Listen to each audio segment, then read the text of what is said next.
جن لوگوں نے اللہ کے روبرو حاضر ہونے کو جھٹلایا وہ خسارے میں پڑ گئے اور راہیاب نہ ہوئے۔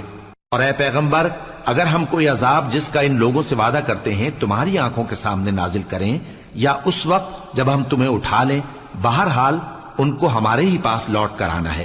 پھر جو کچھ یہ کر رہے ہیں اللہ اس کو دیکھ رہا ہے۔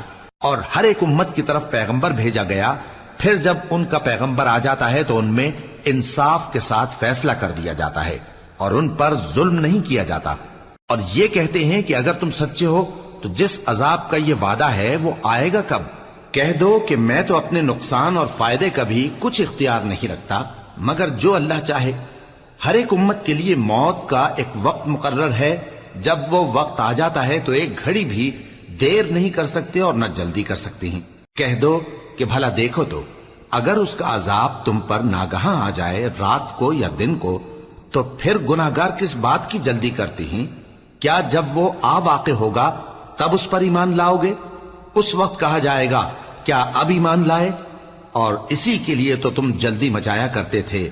پھر ظالم لوگوں سے کہا جائے گا کہ عذاب دائمی کا مزہ چکھو، اب تم انہی اعمال کا بدلہ پاؤ گے جو دنیا میں کرتے رہے۔